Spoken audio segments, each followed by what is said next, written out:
how much of a soccer fan would you say Ted is, and how much does that come into play when you're trying to sell him on getting high caliber players like Hector?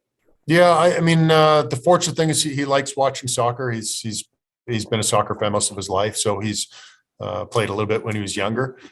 His sport, though, I believe, was tennis, not soccer, but he's aware of what's on in the global scene, and he's also interested in that. So for me, he's an owner, the type of owner where he wants to know what we're up to, what we're thinking.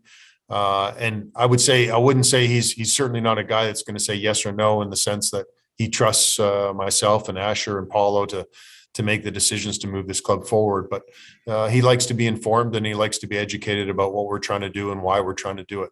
He asks great questions, as a lot of owners do. So it's really enjoyable for me. It's been a fantastic experience since I hit the ground here in November. So I feel very fortunate to have this kind of support from an owner.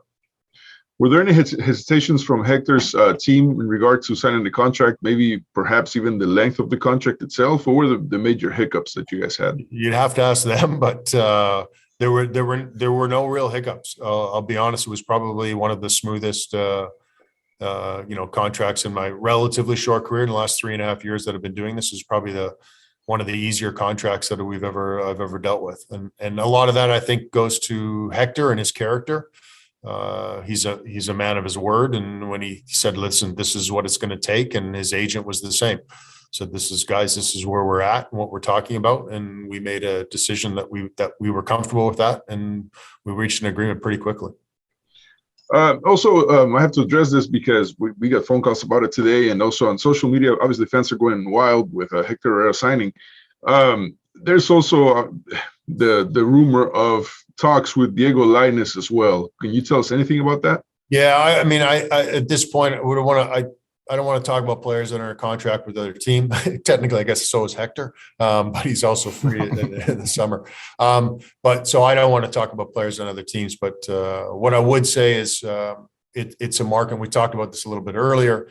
Is we have the best recruiting tool, I think, in the league right now for the Mexican player. So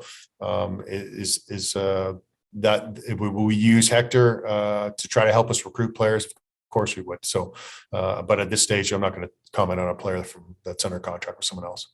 And last but not least, Pat, what would you say is the highest selling point for European players to entice them to jump over to MLS, even if they're at their prime? Yeah, I think the league's growing. It's a lot better. You talk to I forget his name, and I should remember. It's the CEO of the Man City Group. Just came out, I think, in The Athletic, and Felipe, you could probably jump in on this one, but they came out and talked about how they feel MLS in the next 5 years is going to be one of the top leagues in the world. I think the investment from our ownership groups throughout the league, kind of the harmony we have between the players and the ownership group and the league and Don Garber's leadership, I think this league is moving forward and flying. So I think for a lot of European players, a lot of South American players, that look at this as no longer maybe a stepping stone, but also kind of a league of choice. And that's what we're trying to get to, and that's what we're building for.